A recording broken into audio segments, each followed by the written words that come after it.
ಪ್ರಸ್ತುತ ನ್ಯೂಸ್ನ ವಿಶೇಷ ಕಾರ್ಯಕ್ರಮಕ್ಕೆ ಸ್ವಾಗತ. ನಾನು ಬಶೀರ್ ಟೇನಡ್ಕ. ದುಂದುವೆಚ್ಚದ ಪ್ರಧಾನಿ ಈಗ ಮಿತವ್ಯಯದ ಬಗ್ಗೆ ಭಾಷಣ ಶುರು ಮಾಡಿದ್ದಾರೆ. ಶೋಕಿವಾಲಾ ಮೋದಿ ದೇಶದ ಜನರಿಗೆ ಅನಗತ್ಯ ಖರ್ಚು ಮಾಡದಂತೆ ಪಾಠ ಮಾಡಿದ್ದಾರೆ. ಹೇಳೋದು ವೇದಾಂತ, ತಿನ್ನೋದು ಬದನೆಕಾಯಿ ಅನ್ನೋದು ಇದಕ್ಕೆ ನೋಡಿ. ಭಾರತ ಜನರು ಮಿತವ್ಯಯ ಪಾಲಿಸಬೇಕು ಅಂತ ಪ್ರಧಾನಿ ನರೇಂದ್ರ ಮೋದಿ ಅವರು ಕರೆ ಕೊಟ್ಟಿದ್ದಾರೆ. ಹಾಗೆ ಕರೆ ಕೊಟ್ಟು ಅವರು 5 ದಿನಗಳ ಫಾರಿನ್ ಟೂರ್ಗೆ ಹೊರಟಿದ್ದಾರೆ. ಹೌದು, ನಾಳೆಯಿಂದ ಅಂದರೆ ಮೇ 15ರಿಂದ 20ರವರೆಗೆ ಮೋದಿಯವರು UAE, ನೆದರ್ಲ್ಯಾಂಡ್, ಸ್ವೀಡನ್, ನಾರ್ವೆ ಮತ್ತು ಇಟಲಿಗೆ ಪ್ರವಾಸ ಹೋಗ್ತಾರೆ.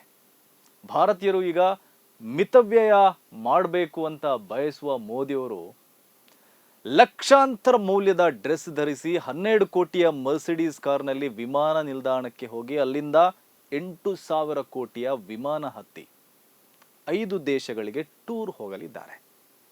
ಆ ಫಾರಿನ್ ಟೂರ್ಗೆ ಭಾರತ ಸರ್ಕಾರ 100 ಕೋಟಿ ಖರ್ಚು ಕೂಡ ಮಾಡಲಿದೆ.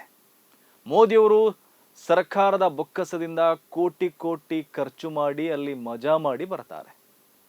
ಆದರೆ ಭಾರತದ ಜನರು ಮಿತವ್ಯಯ ಮಾಡಬೇಕು. ಅವರು ತಮ್ಮ ಜೇಬಿನಲ್ಲಿರುವ ಹಣ ಖರ್ಚು ಮಾಡಬಾರ್ದು, ಚಿನ್ನ ಖರೀದಿಸಬಾರ್ದು, ಪೆಟ್ರೋಲ್ ಹಾಕಿಸ್ಕೊಳ್ಬಾರ್ದು, ಕಾರಿನಲ್ಲಿ ಓಡಾಡಬಾರ್ದು, ಮೆಟ್ರೋದಲ್ಲಿ ಕುರಿಗಳನ್ನು ತುಂಬಿಸಿ ಸಾಗಾಣಿಕೆ ಮಾಡಿದಂತೆ ಪ್ರಯಾಣ ಮಾಡಬೇಕು. ದೇಶದ ಜನರು ಮಿತವ್ಯಯ ಮಾಡಬೇಕು. ಈ ಜನ ಮಾತ್ರ ಮಜಾ ಮಾಡ್ತಾ ಇರಬೇಕು. ಅದಕ್ಕೆ ಹೇಳೋದು, ಮೋದಿಯವರು ಕೊಟ್ಟಿರೋದು ಪುಕ್ಸಟೆ ಸಲಹೆ ಅಂತ. PM ಅಂದರೆ ಪುಕ್ಸಟೆ ಮೋದಿ ಅಂತ ಟ್ರೋಲ್ ಮಾಡುವ ಥರ ಆಗಿದೆ ನಮ್ಮ ಪ್ರಧಾನಮಂತ್ರಿಗಳ ಅವಸ್ಥೆ. ಈ ಬಿಕ್ಕಟ್ಟಿನ ಸಮಯದಲ್ಲಿ ಭಾರತೀಯರು ಮಿತವ್ಯಯ ಪಾಲಿಸಬೇಕು ಅಂತ ಕರೆ ಕೊಡುವ ಮೋದಿಯವರಿಗೆ ಈ ಫಾರಿನ್ ಟೂರ್ಗಳಿಗೆ ಹೋಗುವ ಎಮರ್ಜೆನ್ಸಿ ಏನಿತ್ತು? ರಾಜತಾಂತ್ರಿಕ ಸಂಬಂಧಗಳಿಗೆ ಫಾರಿನ್ ಟೂರೇ ಮಾಡಬೇಕಾ? ಇದು ಟೆಕ್ನಾಲಜಿ ಕಾಲ. ಒಂದು ವಿಡಿಯೋ ಕಾನ್ಫರೆನ್ಸ್ನಲ್ಲಿ ಎಲ್ಲ ನಡೆಯುತ್ತೆ. ಅದರಿಂದ ಖರ್ಚು ವೆಚ್ಚಗಳು ಉಳಿತಾಯ ಆಗತ್ತೆ. ಆದರೆ ಇಂತಹ ವೆಚ್ಚಗಳನ್ನು ಮೋದಿಯವರು ಕಡಿತ ಮಾಡೋಕೆ ಮುಂದಾಗಲ್ಲ. ಅವರು ಫಾರಿನ್ ಸುತ್ತಾ ಮಜಾ ಮಾಡ್ತಾ ಇರಬೇಕು. ಆದರೆ ದೇಶದ ಜನರು ಮಾತ್ರ ತ್ಯಾಗ ಮಾಡಿ ದೇಶ ಪ್ರೇಮ ತೋರಿಸಬೇಕು. ಕಳೆದ 12 ವರ್ಷಗಳಿಂದ ಭಾರತದಲ್ಲಿ ಕಂಡು ಬರ್ತಾ ಇರೋದು ಇಂತಹ ದೇಶ ಪ್ರೇಮಗಳೇ. ಕಳೆದ 12 ವರ್ಷಗಳಿಂದ ಇದೇ ಆಯ್ತು ನೋಡಿ. ದೇಶಕ್ಕೆ ಸಮಸ್ಯೆ ಬಂದಾಗ್ಲೆಲ್ಲ ಅದನ್ನ ಜನರ ಮೇಲೆ ಹೊರಿಸೋದು, ದೇಶಕ್ಕಾಗಿ ಜನರು ಸಹಿಸಿಕೊಳ್ಬೇಕು ಅಂತ ಭಾಷಣ ಮಾಡೋದು. ಇವರು ನೋಟ್ ಬ್ಯಾನ್, GST ಅಂತೆಲ್ಲ ದೇಶವನ್ನ ಬರ್ಬಾದ್ ಮಾಡಿದ್ರು ಅದನ್ನೆಲ್ಲ ಜನರು ಸಹಿಸಿಕೊಳ್ಬೇಕು. ಯಾಕಂದ್ರೆ ಅವೆಲ್ಲ ದೇಶ ಪ್ರೇಮದ ಕೆಲಸಗಳು. ಈಗ ಮಿತವ್ಯಯ ಕೂಡ ದೇಶಕ್ಕಾಗಿ ಅಂತ ಹೇಳ್ತಾ ಇದ್ದಾರೆ. ಜನರು ತ್ಯಾಗಕ್ಕೆ ಸಿದ್ಧರಾಗಿ ಅಂತ ಕರೆ ಕೊಟ್ಟಿದ್ದಾರೆ. ಆದರೆ ಇಂದಿನ ಭಾರತದ ಸಮಸ್ಯೆ ನಿವಾರಣೆಯಾಗಬೇಕಾದ್ರೆ ಭಾರತೀಯರು ಯಾವ ತ್ಯಾಗವೂ ಮಾಡಬೇಕಾಗಿಲ್ಲ. ತ್ಯಾಗ ಮಾಡಬೇಕಾಗಿರೋದು ಮೋದಿಯವರೇ ಆಗಿದ್ದಾರೆ. ಮೋದಿಯವರು ಒಂದು ತ್ಯಾಗ ಮಾಡಿದರೆ ಸಾಕು, ಭಾರತದ ಅಷ್ಟು ಸಮಸ್ಯೆಗಳು ಕೊನೆಯಾಗತ್ತೆ. ಮಾತ್ರ ಅಲ್ಲ, ಭಾರತಕ್ಕೆ ಅಂಟಿರುವ ಶಾಪವು ವಿಮೋಚನೆ ಆಗತ್ತೆ. ಮೋದಿಯವರು ಮಾಡಬೇಕಾಗಿರುವ ಆ ತ್ಯಾಗ ಏನಂದ್ರೆ, ತನ್ನ ಪ್ರಧಾನಮಂತ್ರಿ ಹುದ್ದೆಗೆ ರಾಜೀನಾಮೆ ಕೊಟ್ಟು ಮನೆಗೆ ಹೋಗಬೇಕು. ಮನೆ ಇಲ್ಲ ಅಂದ್ರೆ ರೈಲ್ವೆ ಸ್ಟೇಷನ್ನ ಟೀ ಶಾಪ್ಗೆ ಹೋಗಲಿ, ಇಲ್ಲಾಂದ್ರೆ ಮೊಸಳೆ ಹಿಡಿಯಲು ಕೆರೆಗೆ ಹೋಗಲಿ, ಗ್ಯಾಸ್ ತಯಾರಿಸಲು ಗಟಾರಿಗೆ ಬೇಕಾದರೂ ಹೋಗಲಿ, ಇಲ್ಲ ಎಂಟೈರ್ ಪೊಲಿಟಿಕಲ್ ಸೈನ್ಸ್ ಕಲಿಯಲು ಯೂನಿವರ್ಸಿಟಿಗೆ ಬೇಕಾದರೂ ಹೋಗಲಿ. ಮೊದಲು ಆ ಪ್ರಧಾನಿ ಹುದ್ದೆಯಿಂದ ತೊಲಗಲಿ. ಈ ದೇಶವನ್ನ ಸಂಭಾಳಿಸೋಕೆ ಆಗದೆ ದೇಶದ ಸಮಸ್ಯೆಗಳನ್ನ ದೇಶದ ಜನರ ಮೇಲೆ ಹೊರಿಸುವ ನಾಯಕ ದೇಶವನ್ನ ಆಳಲು ಲಾಯಕ್ಕಲ್ಲ ರೀ. ದೇಶವನ್ನ ನಡೆಸಲು ಸಾಧ್ಯವಾಗದೆ ಜನರ ಮುಂದೆ ಗೋಳಾಡುವ ವ್ಯಕ್ತಿ ಆ ಸ್ಥಾನದಲ್ಲಿರಲು ಅರ್ಹರಲ್ಲ, ಯೋಗ್ಯರೂ ಅಲ್ಲ. ಹಾಗಾಗಿ ದೇಶದ ಜನರು ತ್ಯಾಗ ಮಾಡುವ ಬದಲು ಮೋದಿಯವರು ತನ್ನ ಹುದ್ದೆಯನ್ನ ತ್ಯಾಗ ಮಾಡಬೇಕು. ಪ್ರತಿ ಸಲವೂ ಜನರೇ ಯಾಕೆ ತ್ಯಾಗ ಮಾಡಬೇಕು ಮೋದಿಜಿ? ಈ ಸಲ ನೀವು ನಿಮ್ಮ ಕುರ್ಚಿಯನ್ನ ತ್ಯಾಗ ಮಾಡಿ ಹೋಗಿ. ಜನರು ಈ ಹಿಂದೆ ತುಂಬಾ ತ್ಯಾಗ ಮಾಡಿದ್ದಾರೆ. ಗ್ಯಾಸ್ ಸಬ್ಸಿಡಿ ತ್ಯಾಗ ಮಾಡಿದ್ದಾರೆ, ನೋಟ್ ಬ್ಯಾನ್ ಹೊಡೆತ ತಿಂದು ತ್ಯಾಗ ಮಾಡಿದ್ದಾರೆ, GSTಯಿಂದ ಬರ್ಬಾದಾಗಿದ್ದನ್ನ ತ್ಯಾಗ ಮಾಡಿದ್ದಾರೆ, ಕೇಂದ್ರ ಸರ್ಕಾರದ ನೀತಿಯಿಂದ ಹೊಡೆತ ಬಿದ್ದಾಗಲೆಲ್ಲ ಅವರು ತ್ಯಾಗಗಳನ್ನೇ ಮಾಡಿದ್ದಾರೆ. ಆದರೆ ಅದರಿಂದ ಯಾವ ಪ್ರಯೋಜನವೂ ಆಗಿಲ್ಲ. ಹಾಗಾಗಿ ಈ ಸಲ ಮೋದಿಯವರೇ ತಮ್ಮ ಕುರ್ಚಿ ತ್ಯಾಗ ಮಾಡಿದ್ರೆ ಒಳ್ಳೆಯದು. ಪಂಚರಾಜ್ಯಗಳ ಚುನಾವಣೆ ಮೊದಲು ಮೋದಿ ಸರ್ಕಾರ ಏನ್ ಹೇಳಿತ್ತು? ಬಿಜೆಪಿ ನಾಯಕರು ಮತ್ತು ಮೋದಿ ಭಕ್ತರು ಏನ್ ಹೇಳಿದ್ರು? ಅಮಿತ್ ಶಾ ಏನ್ ಹೇಳಿದ್ರು? ಗೋಧಿ ಮೀಡಿಯಾಗಳು ಏನ್ ಹೇಳಿದ್ವು? ಒಮ್ಮೆ ನೆನಪು ಮಾಡ್ಕೊಳ್ಳಿ. ಅಮಿತ್ ಶಾ ಅವರು ಒಂದು ಟಿವಿ ಶೋನಲ್ಲಿ ಕೂತು ಯಾರು ಹೆದರಬೇಡಿ, ಏನೂ ಆಗಲ್ಲ, ಯಾವ ಸಮಸ್ಯೆಯೂ ಇಲ್ಲ, ನಮ್ಮಲ್ಲಿ ಬೇಕಾದಷ್ಟು ಪೆಟ್ರೋಲಿಯಂ ಸಂಗ್ರಹ ಇದೆ, ಯಾರು ಪ್ಯಾನಿಕ್ ಆಗಬೇಡಿ ಅಂತ ಹೇಳಿರ್ಲಿಲ್ವಾ? ರಾಹುಲ್ ಗಾಂಧಿ ಅವರು ಎಷ್ಟೇ ಮುನ್ನೆಚ್ಚರಿಕೆ ಕೊಟ್ಟಿದ್ರು, ಎಷ್ಟೇ ಭವಿಷ್ಯವಾಣಿ ಹೇಳಿದ್ರು ಅದನ್ನ ತಿರಸ್ಕರಿಸಿ ರಾಹುಲ್ ಗಾಂಧಿಯನ್ನೇ ಟೀಕೆ ಮಾಡಿದರು. ಆ ಗೋಧಿ ಮೀಡಿಯಾಗಳು ವಿಪಕ್ಷಗಳ ಮೇಲೆ ಮುಗಿಬಿದ್ದಿತು. ದೇಶದ ಜನರನ್ನ ರಾಹುಲ್ ಗಾಂಧಿ ದಾರಿ ತಪ್ಪಿಸ್ತಾ ಇದ್ದಾರೆ ಅಂತ ದೂರಿದ್ರು. ಈಗ ರಾಹುಲ್ ಗಾಂಧಿ ಹೇಳಿದ್ದ ಭವಿಷ್ಯ ನಿಜ ಆಗಿದೆ. ಈಗ ಮೋದಿಯವರೇ ಮುಂದೆ ಬಂದು ದೇಶವನ್ನ ಕಾಪಾಡಿ ಅಂತ ಜನರ ಬಳಿ ಅಂಗಲಾಚಿದ್ದಾರೆ. 1 ವರ್ಷ ಚಿನ್ನ ಖರೀದಿ ಮಾಡಬೇಡಿ, ಪೆಟ್ರೋಲಿಯಂ ಬಳಕೆ ಕಡಿಮೆ ಮಾಡಿ, ಕಾರಿನ ಟ್ಯಾಂಕ್ ಫುಲ್ ಮಾಡಬೇಡಿ, ಕಾರಿನಲ್ಲಿ ಹೆಚ್ಚು ಓಡಾಡಬೇಡಿ, ಮೆಟ್ರೋದಲ್ಲಿ ಹೆಚ್ಚು ಸಂಚರಿಸಿ, ಹೆಚ್ಚು ಕಾರುಗಳನ್ನು ಬಳಸದೆ 5-6 ಜನ ಒಂದೇ ಕಾರ್ನಲ್ಲಿ ಪ್ರಯಾಣಿಸಿ, ಹೀಗೆ ಬೇಕಾದಷ್ಟು ಪುಕ್ಸಟೆ ಸಲಹೆಗಳನ್ನು ಕೊಟ್ಟಿದ್ದಾರೆ. ಒಬ್ಬ ಪ್ರಧಾನಿ ಹೀಗೆ ಅಂಗಲಾಚುವ ಸಂದರ್ಭ ಬಂದಿದೆ ಅಂದರೆ ದೇಶದ ಸ್ಥಿತಿ ಹೇಗಿದೆ ಎನ್ನುವುದನ್ನು ನಮಗೆ ಅರ್ಥ ಮಾಡಿಕೊಳ್ಬೋದು. ಇಂತಹ ಸ್ಥಿತಿಯನ್ನ ತಂದಿಟ್ಟಿರೋದು ಮೋದಿ ಸರ್ಕಾರವೇ ಹೊರತು ಬೇರೆ ಯಾರೂ ಅಲ್ಲ. ಮಧ್ಯಪ್ರಾಚ್ಯದಲ್ಲಿ ಯುದ್ಧ ನಡೆದಾಗ ಭಾರತದ ಮೌನ ಮತ್ತು ತಪ್ಪಾದ ರಾಜತಾಂತ್ರಿಕ ನಡೆಗಳಿಂದಾಗಿಯೇ ದೇಶಕ್ಕೆ ಈಗ ಈ ದುಸ್ಥಿತಿ ಬಂದಿರೋದು. ಇಸ್ರೇಲಿನ ಗೆಳೆಯ ಮೋದಿಯ ಕಾರಣಕ್ಕೆ ಭಾರತ ಈಗ ಬಿಕ್ಕಟ್ಟಿಗೆ ಬಿದ್ದಿರೋದು. ಈ ಬಿಕ್ಕಟ್ಟು ಬರುತ್ತೆ ಅಂತ ರಾಹುಲ್ ಗಾಂಧಿ ಸೇರಿದಂತೆ ಅನೇಕರು ಮುನ್ನೆಚ್ಚರಿಕೆಯನ್ನ ಕೊಟ್ಟಿದ್ರು. ಆದರೆ ಮೋದಿ ಸರ್ಕಾರ ಪಂಚರಾಜ್ಯಗಳ ಚುನಾವಣೆಯ ಲಾಭಕ್ಕಾಗಿ ದೇಶಕ್ಕೆ ಬಂದಿರುವ ಗಂಡಾಂತರವನ್ನ ಮುಚ್ಚಿಟ್ಟಿತ್ತು. ಇದು ಭಾರತಕ್ಕೆ ಮೋದಿ ಸರ್ಕಾರ ಮಾಡಿರುವ ದ್ರೋಹ ಆಗಿದೆ. ದೇಶದ ಹಿತಾಸಕ್ತಿಗಳನ್ನ ಕಡೆಗಣಿಸಿ ದೇಶದ ಜನರನ್ನ ಬಲಿಕೊಟ್ಟು ಇವರು ಎಲೆಕ್ಷನ್ ಗೆಲ್ಲುವ ಕಡೆಗೆ ಮಾತ್ರ ಫೋಕಸ್ ಆಗಿದ್ರು. ದೇಶವನ್ನ ಹಾಳು ಮಾಡಿ ಅಧಿಕಾರ ಹಿಡಿಯುವ ಇವರ ರಾಜಕಾರಣದಿಂದಲೇ ದೇಶಕ್ಕೆ ಇಂದು ಈ ರೀತಿಯ ಅಪಾಯ ಬಂದಿರೋದು. ಪಂಚರಾಜ್ಯಗಳ ಚುನಾವಣೆಗೂ ಮೊದಲೇ ಭಾರತಕ್ಕೆ ಈ ಬಿಕ್ಕಟ್ಟು ಎದುರಾಗಿತ್ತು. ಇರಾನ್ ಅಮೆರಿಕದ ಯುದ್ಧ ಶುರುವಾದಾಗಿನಿಂದ ಭಾರತ ಬಿಕ್ಕಟ್ಟಿಗೆ ಬಿದ್ದಿತ್ತು. ಆದರೆ ಚುನಾವಣೆ ಗೆಲ್ಲಲು ಅವರು ಬಿಕ್ಕಟ್ಟನ್ನ ಮುಚ್ಚಿಟ್ಟಿದ್ರು. ಗೋಧಿ ಮೀಡಿಯಾಗಳ ಮೂಲಕ ನಕಲಿ ವಿಶ್ವಗುರುವಿನ ಗಾನ ಭಜಾನ ನಡೆಸಿದ್ರು.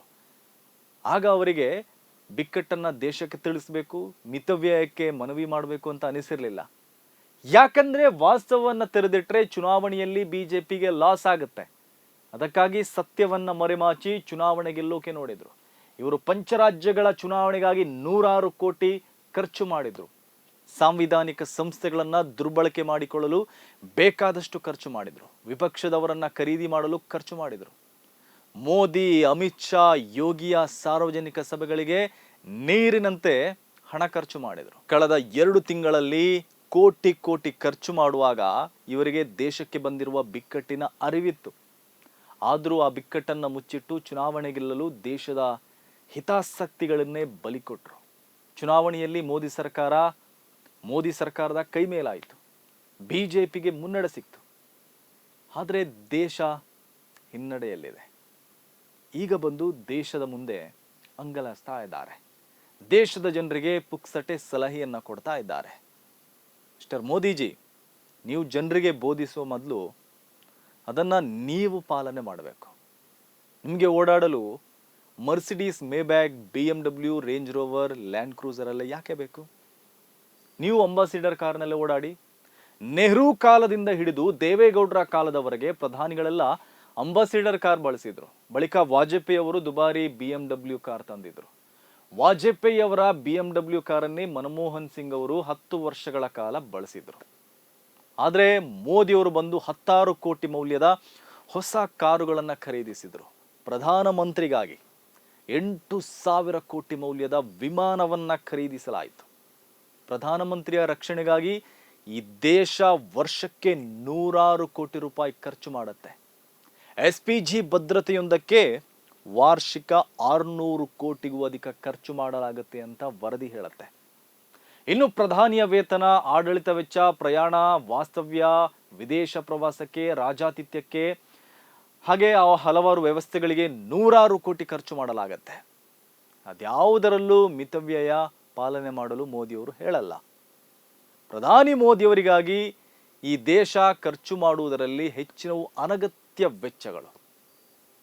ಇವರ ದೋಣಿ ವಿಹಾರಕ್ಕೆ, ಫುಟ್ಬಾಲ್ ಆಟಕ್ಕೆ, ಚರುಮುರಿ ತಿನ್ನೋದಕ್ಕೆ, ಕುಂಭಸ್ಥಾನಕ್ಕೆ, ಕಾಡಿನ ಸಂಚಾರಕ್ಕೆ, ಚುನಾವಣಾ ಪ್ರಚಾರಕ್ಕೆ ಈ ದೇಶದ ಹಣ ಖರ್ಚಾಗತ್ತೆ.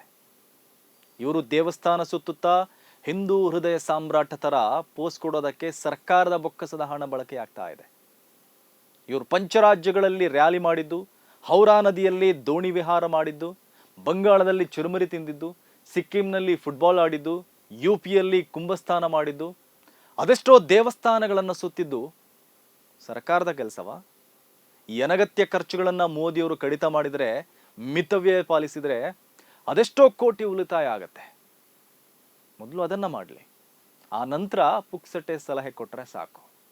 ದೇಶದ ಜನರಿಗೆ ಸಲಹೆ ಕೊಟ್ಟಿರುವ ಮೋದಿಯವರಿಗೆ ನಮ್ಮ ಸಲಹೆ ಏನಂದ್ರೆ, ಮೋದಿಯವರೇ, ಮೊದಲು ನೀವು ಖರ್ಚು ಕಡಿಮೆ ಮಾಡಿ. ನಿಮಗೆ ದೇಶ ಖರ್ಚು ಮಾಡ್ತಾ ಇರುವ ವೆಚ್ಚಗಳನ್ನು ಕಡಿತಗೊಳಿಸಿ. ನೀವು ಪ್ರಚಾರ ರ್ಯಾಲಿ ಮಾಡೋದನ್ನು ಕಡಿಮೆ ಮಾಡಿ. ನೀವು ಕಾರಿನ ದಂಡಿನಲ್ಲಿ ಓಡಾಡೋದನ್ನು ನಿಲ್ಲಿಸಿ. ನೀವು ಕೂಡ ಮೆಟ್ರೋದಲ್ಲೇ ಸಂಚರಿಸಿ. ನೀವೊಬ್ಬರೇ ಕಾರಿನಲ್ಲಿ ಸಂಚರಿಸಬೇಡಿ. ಜೊತೆಗೆ ಅಮಿತ್ ಶಾ, ರಾಜನಾಥ್ ಸಿಂಗ್, ನಿತಿನ್ ಗಡ್ಕರಿ ಅವರನ್ನು ಕೂರಿಸ್ಕೊಂಡು ಹೋಗಿ. ಪ್ರಧಾನಿಗೆ ಒಂದಿಷ್ಟು ಕಾರುಗಳು, ಕೇಂದ್ರ ಮಂತ್ರಿಗಳಿಗೆ ಒಂದಿಷ್ಟು ಕಾರುಗಳು ಬಳಸಬೇಡಿ. ಹಾಗೆ BJPಯವರ ಭ್ರಷ್ಟಾಚಾರಗಳನ್ನು ಕಡಿಮೆ ಮಾಡಿಸಿ. ಭ್ರಷ್ಟಾಚಾರಿಗಳಿಗೆ CM ಹುದ್ದೆ ಕೊಡೋದನ್ನು ನಿಲ್ಲಿಸಿ. BJPಯವರು ಅಕ್ರಮವಾಗಿ ಸಂಪಾದಿಸಿರುವ ಸಂಪತ್ತುಗಳನ್ನು, ಚಿನ್ನಗಳನ್ನು ಹೊರಗೆ ತನ್ನಿ. ಅವರು ಮತ್ತಷ್ಟು ಚಿನ್ನ ಖರೀದಿಸದಂತೆ ತಡೆಯಿರಿ. ಇವೆಲ್ಲ ಮಾಡೋಕೆ ಕಷ್ಟ ಆಗೋದಾದ್ರೆ ನಿಮಗೆ ಈಸಿಯಾಗಿ ಒಂದೇ ಒಂದು ಕೆಲಸ ಮಾಡಿ ಈ ಬಿಕ್ಕಟ್ಟನ್ನು ಪರಿಹರಿಸಬಹುದು. ಅದ್ಯಾವುದು ಅಂದರೆ, ನಾನು ಆಗಲೇ ಹೇಳಿದಂತೆ ನೀವು ರಾಜೀನಾಮೆ ಕೊಟ್ಟು ಮನೆಗೆ ಹೋಗಿ.